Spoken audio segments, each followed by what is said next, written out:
Hello students, let us discuss some examples.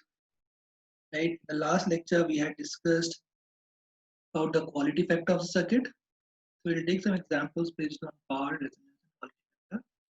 So here you can see there is an RC circuit. The EMF is 220 volt, 50 hertz. Capacitance is 100 by pi microfarad, and resistance is 100 ohm. The first part of the question is there are 12 parts to this question. The first part is find the impedance of the circuit. Okay, so how do we find the impedance of the circuit? That's very simple, right? Impedance क्या होता है? Impedance होता है under root. यहाँ पे we have a capacitor and resistor. So in this case, this will be, let us say this is the current, and this will be ER, right? In capacitor the current leads, right? This will be EC, and this will be the net, the net EMF. The net EMF will be this from here to here. This will be your net EMF. Okay. So this is the net EMF. All right. This is the angle phi between the current and the net EMF. Okay. The current leads by an angle phi. तो यहाँ पे जो impedance triangle होगा, वो impedance triangle कैसा होगा? इधर होगा resistance, इधर होगा XC capacitive reactance, और इधर है आपका impedance Z. ठीक है, मतलब ये है XC. तो Z क्या होगा? Z होगा under root XC square plus R square. Okay, this will be the value of impedance. So we'll have to put the values here. हमें यहाँ पे values put करने होंगे. ठीक है, so let's put the value. Before that we'll have to find out XC. XC क्या होगा? XC हो जाएगा 1 by omega C. XC हो जाएगा 1 by omega C. ओमेगा का वैल्यू यहाँ पे आपको निकालना पड़ेगा. आपको फ्रीक्वेंसी दिया है, तो ओमेगा हो जाएगा 2 पाई एफ. हो जाएगा 2 पाई एफ, यानी ये हो जाएगा 100 पाई. ठीक है, ऑलराइट. तो यहाँ पे जो है लोग निकाल सकते हैं 1 बाई ओमेगा. ओमेगा हमने डाल दिया 100 पाई, और सी का वैल्यू हमने डाल दिया. सी का वैल्यू क्या है? सी का वैल्यू है 100 by pi microfarad, 10 raise to -6. तो ये हो जाएगा 10 raise to 6 divide by 10 raise to 4, यानी ये हो जाएगा 100 ओम. ठीक है, एक्सी मिल गया. तो आपको यहाँ से Z मिल जाएगा, क्योंकि XC है 100 स्क्वायर, R भी 100 है, 100 स्क्वायर. यहाँ से आपको मिल जाएगा 100√2. ठीक है, तो इम्पीडेंस का वैल्यू कितना आ गया है? 100√2. This is the first part of the question. Second part में हम लोगों से पूछा गया है, in the second part, right, क्या पूछा गया है देखो. तो let us take the second part. Second part में पूछा गया है कि what is the power factor angle. ठीक है, what is the power factor angle. Power factor angle क्या है, ये पूछा गया. तो आपको पता है कि पावर फैक्टर क्या होता है. पावर फैक्टर होता है cos फाई. ठीक है, ठीक है. अब यहाँ पे ये फाई है, तो cos फाई क्या होगा? Adjacent upon hypotenuse, R by Z, ये होगा. ओके, तो यहाँ पे जो है R का वैल्यू कितना है? R का वैल्यू है आपका 100. R का वैल्यू 100 है, और Z का वैल्यू कितना आया है? 100√2. तो ये आपको मिल जाएगा 1/√2, और यहाँ से आपको फाई मिल जाएगा. क्या मिल जाएगा? cos इनवर्स ऑफ 1/√2, यानी ये आपको मिल जाएगा 45 डिग्री. ठीक है, तो ये हो गया सेकेंड पार्ट. अब हम लोग बात करते हैं थर्ड पार्ट के बारे में. थर्ड पार्ट में हम लोगों से पूछा गया है यहाँ पे कि what is the power factor. तो पावर फैक्टर क्या होता है? पावर फैक्टर होता है cos फाई. तो पावर फैक्टर का वैल्यू आ गया 1/√2. That's very simple. ठीक है, थर्ड पार्ट तो आपको ऐसे समझ में आ गया होगा. थर्ड पार्ट में हम लोगों से पूछा गया है what is the power factor. Find the power factor. और पावर फैक्टर क्या होता है? पावर फैक्टर होता है cos फाई. तो cos फाई उसका वैल्यू हमने फाइंड आउट कर लिया है 1/√2. तो ये हो गया फोर्थ, थर्ड पार्ट का आंसर. ठीक है, फोर्थ पार्ट में हम लोगों से पूछा गया है find out the current in the circuit. ठीक है, क्या पूछा गया?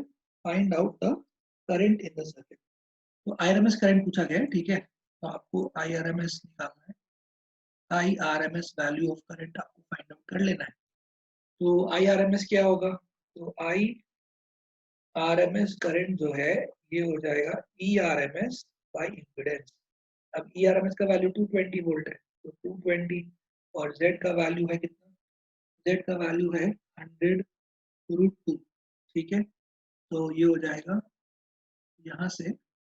अच्छा, इसमें थोड़ा सा आप करेक्शन कर लीजिए, ये जो यहाँ पे आपको ये दिया हुआ है वोल्टेज, ये 200 दिया है, ठीक है 200, तो ये हो जाएगा 200, ये 200 बाई 100√2, तो कितना आ जाएगा आरएमएस, आरएमएस का वैल्यू आ जाएगा यहाँ से कैंसिल होकर 2 हो जाएगा, 2/√2 यानी √2 हो जाएगा, तो √2 एम्पियर। ठीक है, ये हो गया फोर्थ पार्ट। अब हम लोग आते हैं फिफ्थ पार्ट पे।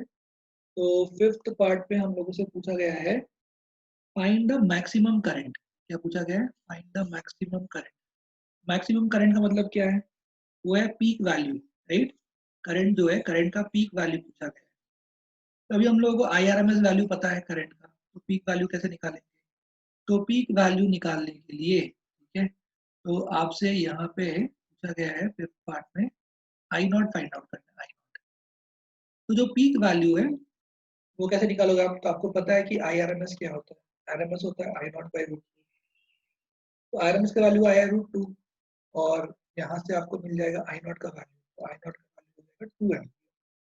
ठीक है, तो ये हो गया अपना fourth part, sorry fifth part. अपने को सिक्स पार्ट में पूछा गया है find the voltage across register. ठीक है, क्या निकालना है, वोल्टेज अक्रॉस रजिस्टर। तो वोल्टेज अक्रॉस रजिस्टर क्या होगा, वोल्टेज अक्रॉस रजिस्टर हो जाएगा current into resistance, current into resistance. तो यहाँ पे आपसे आरएमएस वोल्टेज पूछा गया है, ठीक है, तो कुछ ना बोला गया हो तो आरएमएस वैल्यू निकालना। तो आप क्या करोगे, आप यहाँ पे करंट यूज करोगे आरएमएस। तो आरएमएस करंट कितना है, आरएमएस करंट √2 है, ठीक है, और रेजिस्टेंस का वैल्यू कितना है, वो है 100 वोल्ट, मतलब यहाँ से आपको मिल गया 100√2। ठीक है, तो ये हो गया अपना सिक्स पार्ट। सेवन पार्ट में पूछा what is the voltage across capacitor. तो लेट्स डू दैट। हम लोगों से पूछा गया है find the voltage across the capacitor. तो कैपेसिटर के अक्रॉस वोल्टेज कितना होगा, वो होगा I इंटू एक्सी। कितना हो जाएगा, I इंटू एक्सी हो जाएगा। Okay, so voltage across capacitor, seven voltage across capacitor हो जाएगा I एक्सी। I कौन सा लेना है अपने को, IRMS लेना है। ठीक है, जब तक आपसे ये ना पूछा जाए कि voltage across capacitor as a function of time, तो फंक्शन ऑफ टाइम पूछा गया तो आप current as a function of time into XC करो। ठीक है, अगर आपसे voltage across resistor as a function of time पूछा गया तो आप क्या करोगे, current as a function of time into resistance करोगे। ठीक है, लेकिन as a function of time नहीं पूछा अभी हमसे जस्ट पूछा है कि यहाँ पे क्या होगा, तो सिर्फ ये पूछा गया, मतलब BRMS पूछा गया। ये हो जाएगा IRMS, IRMS का वैल्यू कितना है, IRMS का जो वैल्यू है वो है √2। ठीक है, IRMS का वैल्यू कितना है, वो √2 है, और XC का वैल्यू कितना है, XC का वैल्यू भी 100 आया था, यानी ये भी 100√2 आया। ठीक है, ये भी कितना आ गया, 100√2 वोल्ट आ गया। अब आपसे पूछा गया find the maximum voltage across resistance. आपसे एट्थ पार्ट में पूछा गया है कि find the maximum voltage across resistance. तो जो VC है उसका मैक्स वैल्यू पूछा गया। अगर VC का मैक्स वैल्यू पूछा गया तो आप क्या लोगे, आप पीक करंट लोगे। ठीक है, तो पीक करंट कितना है 2 और XC कितना है 100, सॉरी, अच्छा VC मैक्स। ठीक है, VC मैक्स और VR मैक्स पूछा गया, तो पहले मैंने VC मैक्स कर दिया है, तो वो हो जाएगा ये, यानी 200 हो जाएगा, 200 वोल्ट हो जाएगा। ठीक है, ये कितना है, ये है 200 वोल्ट।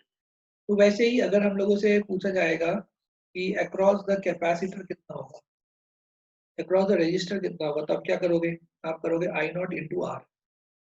आप क्या करोगे, I0 इंटू आर करोगे।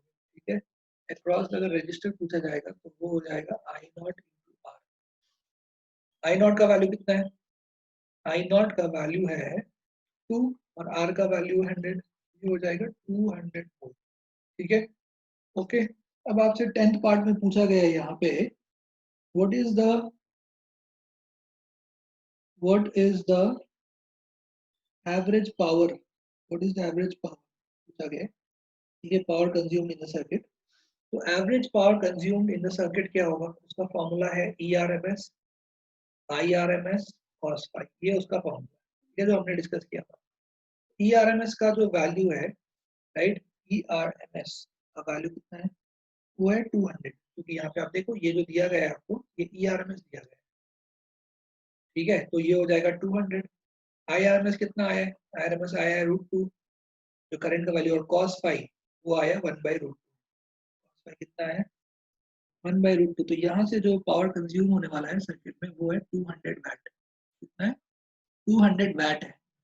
ओके, इसके बाद जो हम लोगों से यहाँ पे पूछा गया है 11th और 12th पार्ट में, तो 11th पार्ट में हम लोगों से पूछा गया है कि find the average power consume, find the average power consumed across the register, ठीक है। तो अक्रॉस द रजिस्टर क्या होगा वो देख लेते हैं। तो अक्रॉस द रजिस्टर जो है वो आपको मिल जाएगा, पावर अक्रॉस रजिस्टर वो हो जाएगा IRMS स्क्वायर आर। IRMS कितना है √2 का स्क्वायर, आर कितना है 100, मतलब कितना आ गया ये 200 वैट। मतलब पूरा का पूरा जो यहाँ पे आप देख रहे हो पावर कौन कंज्यूम कर रहा है, रजिस्टर कर रहा है। तो ये हो गया आपका 11th, और लास्ट पार्ट जो है इसमें वो हमसे पूछा गया है फाइंड एवरेज पावर कंज्यूम या डिसिपेटेड अक्रॉस कैपेसिटर।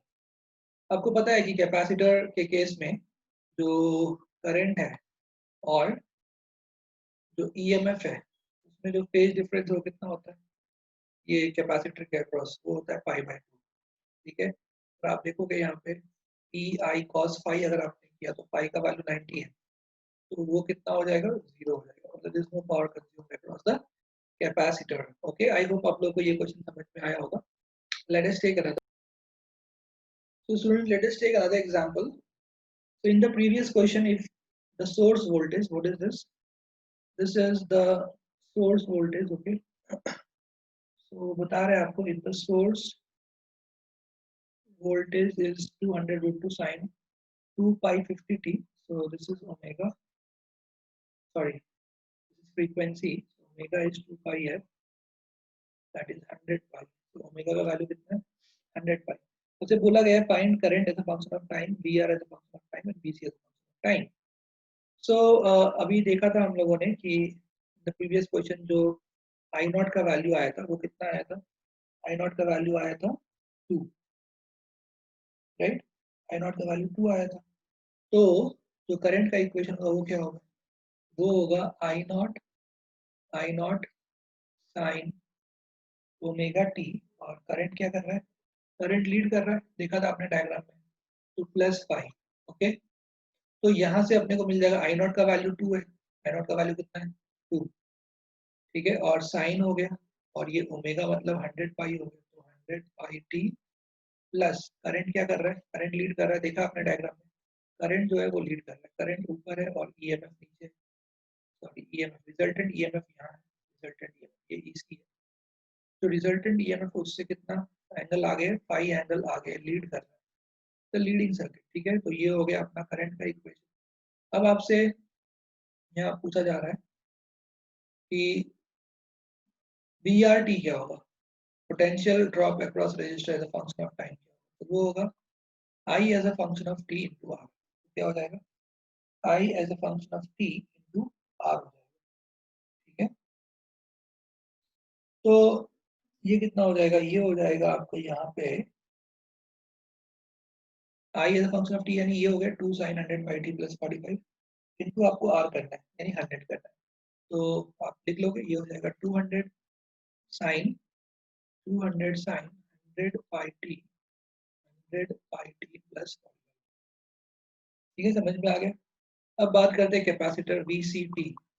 तो कैपेसिटर जो है, कैपेसिटर के अक्रॉस जो पोटेंशियल ड्रॉप है वो करंट से 90 डिग्री पीछे है, करंट से क्या है वो 90 डिग्री पीछे है। तो आप लिखोगे यहाँ पे I as a function of t into क्या लिखोगे xt लिखोगे, बस जो करंट का इक्वेशन है यानी 2 sin 100 पाई t प्लस 45, इसमें आपको करना पड़ेगा -90, क्या करना पड़ेगा आपको इसमें, आपको करना पड़ेगा -90 इंटू xt, यानी तो ये हो जाएगा 200 sin 100 pi T minus 45 degree. ऐसा क्यों किया हम लोगों ने? ऐसा इसलिए किया क्योंकि ये जो आप देख रहे हो यहाँ पे ईसी जो है, पोटेंशियल ड्रॉप अक्रॉस कैपेसिटर जो है वो 90 डिग्री लैग कर रहा है करंट से, तो इसलिए हमने इसको -90 किया। तो करंट का जो फेज है उससे 90 डिग्री वो पीछे है। ठीक है, आई होप आप लोगों को समझ में आ गया होगा ये question. So students, let us take one more example here. A choke coil is needed to operate an arc lamp at 160 volt RMS and frequency is 50 Hz. So first of all, let us just understand, what is this choke coil. So I'll just tell you about the choke coil. So choke coil is basically required to reduce the current in a given circuit with a minimum wastage of energy, and the current is derived at constant voltage from a given supply. Okay, all right. So in DC circuits, resistance is used. So we'll just write down about choke coil. Right, choke coil is required to reduce the current. Required to reduce the current in a given circuit. In a given circuit, it is used in a given circuit with minimum wastage of energy.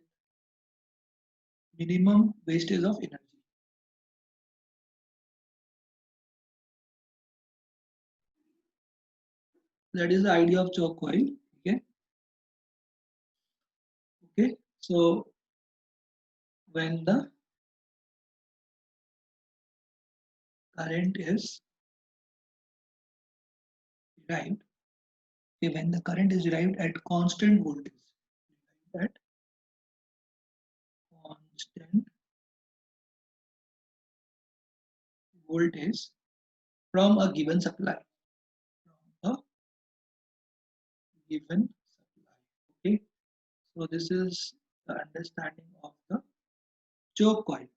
Now there are two possibilities. एक तो DC circuit and another is the AC circuit.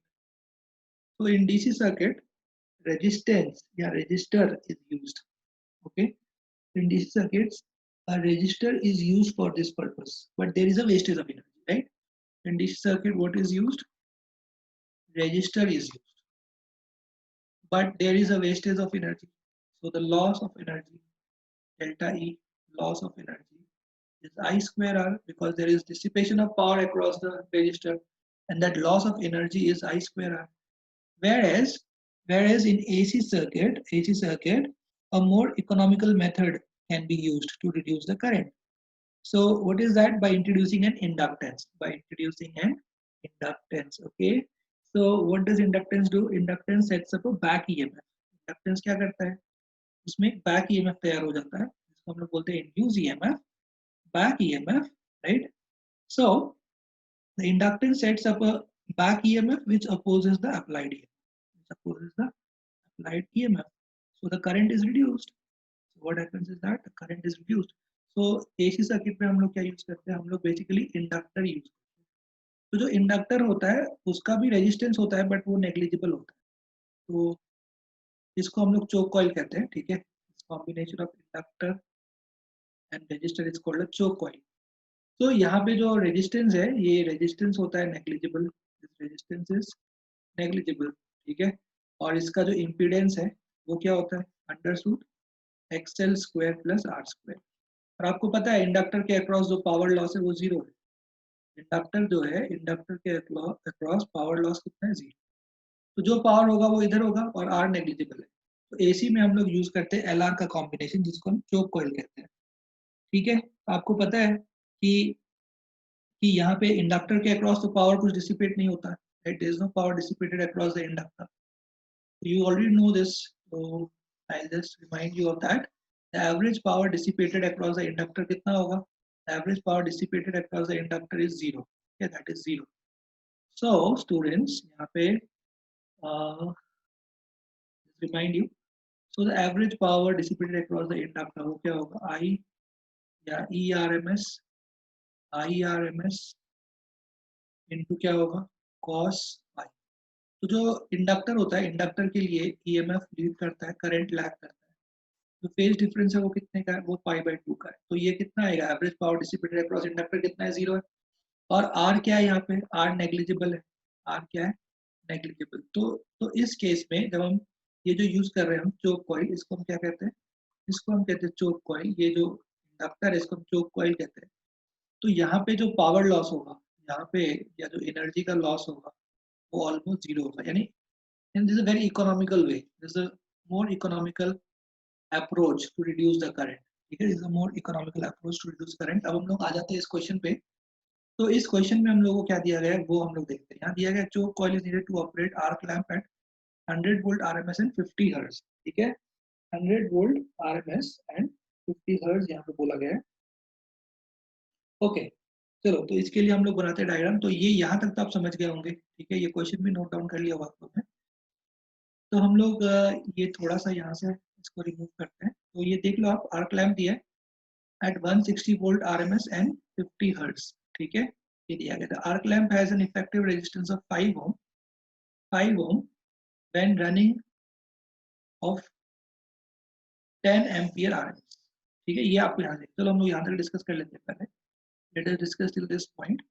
Okay, तो as for lamp आप देखोगे तो जो lamp है, lamp के लिए, राइट, लैंप के लिए यहाँ पे दिया था आर्क लैंप के बारे में बात किया गया है। Connect to arc lamp, arc lamp has an effective resistance of 5 ohm. तो आर्क लैंप का जो रेजिस्टेंस है वो कितना दिया गया है, 5 ओम दिया गया इफेक्टिव रेजिस्टेंस। और और वहां पे जो करंट का वैल्यू दिया गया है, आईआरएमएस जो दिया गया है आपको, तो आईआरएमएस वैल्यू कितना दिया गया है, वो दिया गया है आपको 10 एम्पियर। तो यहाँ पे जो पोटेंशियल ड्रॉप होगा आर्क लैंप के अक्रॉस, किसके अक्रॉस, आर्क लैंप, क्योंकि arc lamp will behave like a resistor. ठीक है, उसके अक्रॉस क्या होगा, पावर डिसिपेट होगा। तो ये जो है ये हो जाएगा आई इंटू आर, यानी ये हो जाएगा 10 इंटू 5, यानी ये हो जाएगा 50 वोल्ट। ठीक है, ये क्या हो जाएगा, 50 वोल्ट हो जाएगा। Okay, but now when it is connected to 160 volt AC source through a choke coil in series, तब क्या होगा, क्योंकि यही आपको दिया गया सेकेंड पार्ट में।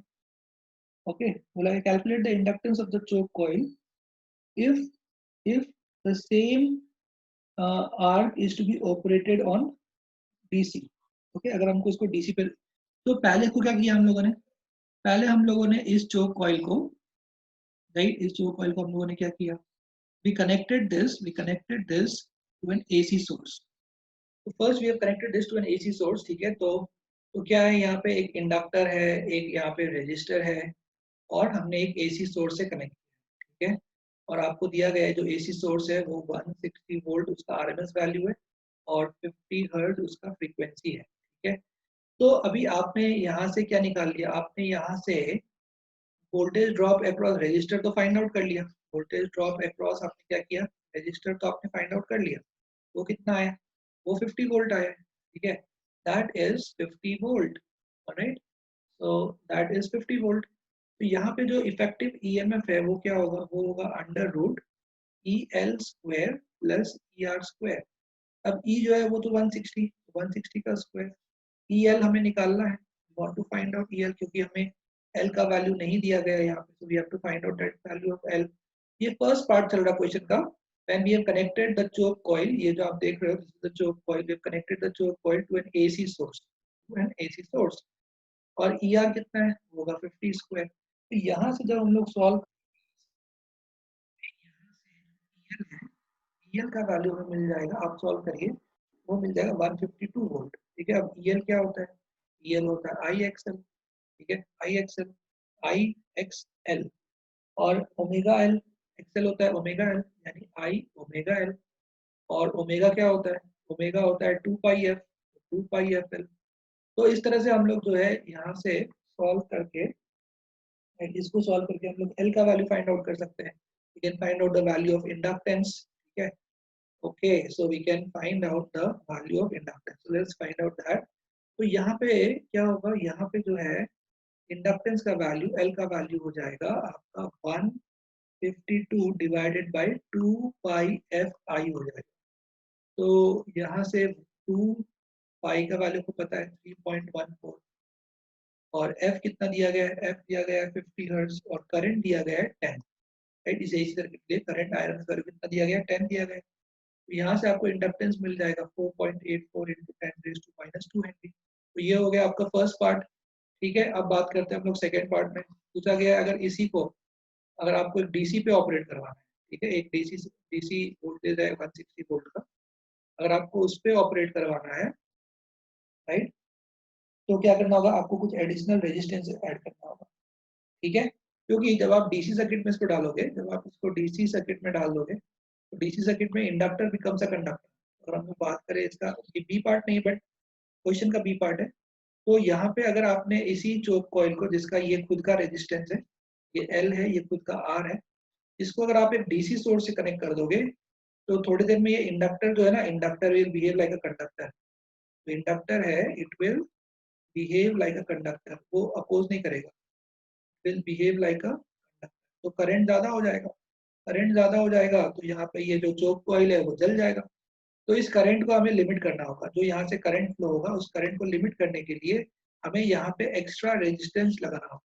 तो ये रेजिस्टेंस हमें फाइंड आउट करना है, ये रेजिस्टेंस हमें क्या करना है, फाइंड आउट करना है। तो यहाँ पे 160 वोल्ट डीसी है, ओके। तो बहुत सिंपल है, आप यहाँ पे लूप ला लिख दो, इसके अक्रॉस, इसके अक्रॉस तो कुछ ड्रॉप आप लोगे नहीं, ये जो इंडक्टर है इसके अक्रॉस तो लोगे नहीं, क्योंकि inductor becomes a conductor DC circuit में।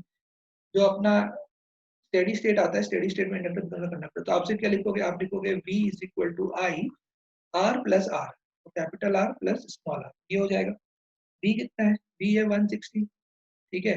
करंट हमें कितना रखना है, करंट हमें उतना ही मेंटेन करना है 10, नहीं तो वो जल जाएगा चोक कॉइल, ठीक है। और R का वैल्यू कितना है, R का वैल्यू है, जो हम लोगों ने फाइंड आउट किया था, R का वैल्यू, या R का वैल्यू हमें दिया गया था 5 ओम दिया गया था, तो ये हो गया 5 और ये हो गया स्मॉल r।